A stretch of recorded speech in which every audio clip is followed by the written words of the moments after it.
कांगलुप खरना थवोइना मखोइगी मथौदौना मदुगी पोतो इतिहास से manipulate तौना होनरपसिने ख्वाइदगी मरुइना social media दो उरी ओजा असिगी कोइगी एंग्लो मणिपुर वार गी कोइगी कंगला एटेक की कमेमोरेशन तौबगी नमिसिदा कोइ लेंबिरामबजे ngasi function ji mai lena ba wafam gara thambi boina amada sak amtang hede introduction amtang hana tawbiyo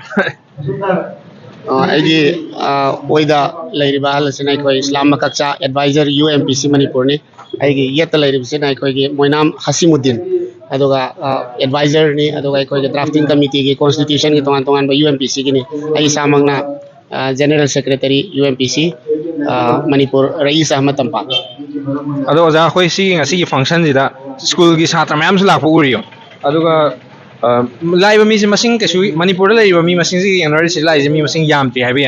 sigumba function na masing program ma inkha laiba na ha sing ne yaw matam da manipur da karam kana ba porakani haina odana wakal lebi yeb ta thambi masidi itihas haiba sidi koi khangdaba yadaba younger generation singna masi khangaura ka da maduna makhoi na makha ta na ꯑꯩꯈꯣꯏꯒꯤ ꯏꯄꯥ ꯏꯄꯨ ꯄꯨꯀꯣꯛꯁꯤꯡꯁꯤꯅ ꯑꯍꯜ ꯂꯃꯟꯁꯤꯡꯅ ꯃꯇꯝ ꯑꯃꯗ ꯊꯦꯡꯅꯈꯤꯕ ꯃꯇꯝ ꯑꯃꯗ ꯀꯩꯗꯧꯈꯤꯕ ꯇꯧꯖꯈꯤꯕ ꯂꯝꯗꯝꯁꯤꯒꯤ ꯑꯃꯗꯤ ꯂꯩꯕꯥꯛꯁꯤꯒꯤ ꯆꯥꯎꯈꯠꯄꯒꯤ ꯊꯧꯔꯥꯡꯁꯤ ꯃꯁꯤꯒꯤ ꯉꯥꯛꯅꯅꯕꯒꯤ ꯏꯟꯇꯤꯒ꯭ꯔꯤꯇꯤꯒꯤ ꯇꯣꯉꯥꯟ ꯇꯣꯉꯥꯟꯕ ꯃꯌꯥꯝꯁꯤꯡꯗꯨ ꯃꯇꯝꯗꯨꯗ ꯇꯧꯕꯤꯔꯝꯃꯤꯕ ꯃꯌꯥꯝꯁꯤꯡꯗꯨ ꯌꯪꯒꯔ ꯖꯦꯅꯦꯔꯦꯁꯟꯁꯤꯅ ꯈꯪꯕ ꯌꯥꯝ ꯗꯔꯀꯥꯔꯅꯤ ꯑꯗꯨꯕꯨ ꯏꯅꯥꯎꯅ ꯍꯥꯏꯕꯗꯧꯅ ꯌꯥꯝ ꯑꯟꯐꯣꯔꯆꯨꯅꯦꯠꯂꯤ ꯍꯧꯖꯤꯛꯀꯤ ꯖꯦꯅꯦꯔꯦꯁꯟꯅ ꯃꯁꯤ ꯑꯦꯛꯁꯦꯞ ꯇꯧꯗꯕꯗꯧꯅ ꯇꯧꯔꯛꯄꯁꯦ ꯃꯁꯤꯒꯤꯁꯤ ꯌꯥꯝꯅ ꯑꯟꯐꯣꯔꯆꯨꯅꯦꯠꯂꯤ ꯃꯁꯤꯒꯤꯗꯃꯛꯇ ꯑꯩꯈꯣꯏ ꯀꯔꯤ ꯍꯥꯏꯕ ꯇꯥꯔꯦ ꯑꯍꯜ ꯂꯃꯟꯁꯤꯡ ꯑꯃꯗꯤ ꯑꯩꯈꯣꯏ ꯌꯪꯒꯔ ꯖꯦꯅꯦꯔꯦꯁꯟꯁꯤꯡꯒ ꯃꯁꯤꯒ ꯑꯩꯈꯣꯏ ꯀꯣꯑꯣꯔꯗꯤꯅꯦꯠ ꯇꯧꯔꯒ ꯃꯁꯤꯒꯤ ꯇꯣꯉꯥꯟꯕ ꯃꯦꯀꯥꯅꯤꯖꯝ ꯑꯃ ꯃꯈꯣꯏꯅ ꯍꯧꯖꯤꯛꯀꯤ ꯃꯇꯝꯒꯤ ꯗꯤꯖꯤꯇꯦꯜꯒꯤ ꯑꯗꯨꯒ ꯁꯣꯁꯤꯌꯦꯜ ꯃꯤꯗꯤꯌꯥꯒꯤ ꯇꯣꯉꯥꯟ ꯇꯣꯉꯥꯟꯕ ꯃꯌꯥꯝꯁꯤꯡꯁꯤꯒꯤ ꯃꯇꯝꯒ ꯆꯥꯟꯅꯕ ꯃꯑꯣꯡꯗ ꯃꯈꯣꯏꯒ ꯂꯣꯏꯅꯔꯒ ꯃꯁꯤꯒꯤ ꯑꯦꯔꯥ ꯑꯃ ꯑꯩꯈꯣꯏ ꯁꯦꯝꯒꯠꯄꯁꯤ ꯌꯥꯝ ꯃꯊꯧ ꯇꯥꯏꯅ ꯈꯟꯖꯩ ꯑꯗꯨꯒ ꯑꯣꯖꯥ ꯃꯈꯥ ꯇꯥꯕꯁꯦ ngasi function sida yawu matamdasu koina mayamsu koi anouba knowledge mayamsu khangba ngame aduga hanadagi su koina atopa manipur da khakta natana lam kurimaka lan ama tawba matamda lan ji lalong yat pai tar strategy military strategy sinma matamda lam dugi oina khwari achow sangjing aduga top core da leiba officer jing natrana president jing maru oiba misi ka pham ga koi lalong yat le habji akoi khange ba aduga manipur gi oiba ngasi anglo manipur war ji matamda lalong yat matamda manipur gi maitai ka tanatana maitai pangal naga gi tangkul gi mayam na sida akoi lalong yat yaw gi bagi wari leiri aduna leiri ba wari se ada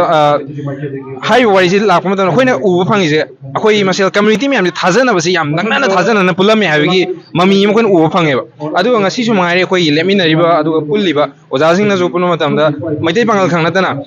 maitai su pun yarong ngani adagi atopa community me am su pulam ngani face to face thengna ra unaba matam de khoi kanam ta khanna de kanam ta sauna de adu ga nungai na da su masi am ta leite ba adu social media de hekchang yengo matam de akoi masel nungsina da yang man ba kai drum sangela kan hekte khanna ra ke leramba siguma pochi matang da ozagi wakhalon da si kadai ri tholai no aduga problem si kari no kamai tawrogadi koi sigi solution khara uba phangni habi matang na kitang thambiyo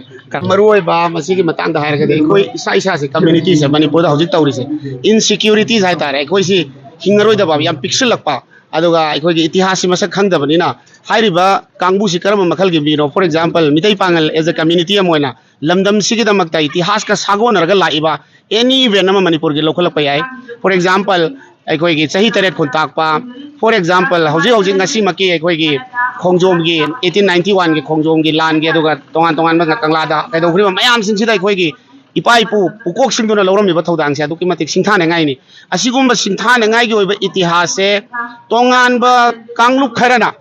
ꯊꯑꯣꯏꯅ ꯃꯈꯣꯏꯒꯤ ꯃꯊꯧꯗꯧꯅ ꯃꯗꯨꯒꯤ ꯄꯣꯠꯇꯣ ꯏꯇꯤꯍꯥꯁꯁꯦ manipulate ꯇꯧꯅꯅꯕ ꯍꯣꯠꯅꯔꯛꯄꯁꯤꯅꯦꯕ ꯈ꯭ꯋꯥꯏꯗꯒꯤ ꯃꯔꯨꯑꯣꯏꯅ social ꯃꯤꯗꯤꯌꯥꯗ ꯎꯔꯤꯁꯤ ꯃꯈꯣꯏꯅ ꯀꯔꯤꯒꯨꯝꯕ ꯄꯥꯎ ꯑꯅꯤ yamna contradict oiba pawani cha amana sanana madugi asengba wari ama leijabdu madu lossilaga atopa sengdaba wari khara mioi ba aikoi gi manipulate tauba aikoi gi history sibu namsin na hona ba dugo mioi khara da hairi ba singdu motivate taukhibana maram oira kanda na ha singduna hatta ba wakhanduga loina na comment pirakpani haina adumaina khoi loje aduna yari mamatik lamdam sigi ahallaman matamdugi itihas ka sagon rakpa ai bale hauri ba tongan tongan ma mayam singse masiga sagon reba mayam singse ꯑꯩꯈꯣꯏꯒꯤ community ꯃꯌꯥꯝꯁꯦ ꯀꯟꯁꯣꯂꯤꯗꯦꯠ ꯑꯣꯏꯅ ꯉꯁꯤꯒꯤ justice ꯀꯃꯤꯇꯤꯅ ꯁꯤꯟꯕꯤꯔꯤꯕ ꯁꯨꯃꯥꯏꯅ ꯇꯣꯉꯥꯟꯕ ꯍꯤꯔꯝ ꯀꯌꯥꯗ ꯉꯁꯥꯏꯒꯤ ꯑꯥꯔꯀꯥꯏꯚꯁꯇ ꯊꯝꯅꯅꯕꯒꯤ ꯃ꯭ꯌꯨꯖꯤꯌꯝꯗ ꯊꯝꯅꯅꯕꯒꯤ ꯃꯌꯥꯝ ꯑꯃ ꯇꯧꯕꯒꯤ ꯋꯥꯈꯜꯂꯣꯟ ꯃꯌꯥꯝ ꯐꯣꯡꯗꯣꯛꯈ꯭ꯔꯤꯕ ꯑꯗꯨꯃꯥꯏꯅ ꯑꯩꯈꯣꯏꯅ ꯑꯦꯋꯦꯌꯔꯅꯦꯁ ꯄꯤꯔꯒ ꯃꯇꯝ ꯃꯇꯝꯒꯤ ꯏꯟꯐꯣꯔꯃꯦꯁꯟꯁꯤꯡꯁꯤ ꯌꯪꯒꯔ ꯖꯦꯅꯦꯔꯦꯁꯟꯗ ꯗꯥꯎꯟꯂꯣꯗ ꯇꯧꯕꯤꯕ ꯑꯗꯨꯒ ꯖꯦꯅꯦꯔꯦꯁꯟ ꯇꯨ ꯖꯦꯅꯦꯔꯦꯁꯟ ꯆꯠꯍꯧꯅꯅꯕ ꯑꯩꯈꯣꯏ ꯍꯣꯠꯅꯕꯁꯤ ꯃꯊꯧ ꯇꯥꯏꯌꯦꯅ ꯑꯗꯨꯃꯥꯏꯅ ꯈꯟꯖꯩ ꯌꯥꯝ ꯅꯨꯡꯉꯥꯏꯖꯩ ꯑꯣꯖꯥ ꯍꯥꯏꯗꯤ ꯑꯁꯨꯝꯕ ꯏꯝꯄꯣꯔꯇꯦꯟ ꯑꯣꯏꯕ ꯋꯥꯐꯝ ꯀꯌꯥ ꯊꯝꯕꯤꯔꯝꯕꯁꯦ ꯑꯗꯣ ꯃꯇꯨꯡꯗꯁꯨ ꯑꯩꯈꯣꯏ ꯑꯣꯖꯥꯁꯤꯡꯒ ꯐꯝꯃꯤꯟꯅꯔꯒ ꯋꯥꯔꯤ ꯁꯥꯟꯅꯅꯕꯒꯤ ꯇꯥꯟꯖꯥ ꯑꯃꯨꯛ ꯃꯇꯨꯡꯗ ꯂꯧꯖꯒꯦ ꯌꯥꯝ ꯅꯨꯡꯉꯥꯏꯖꯔꯦ ꯑꯣꯖꯥ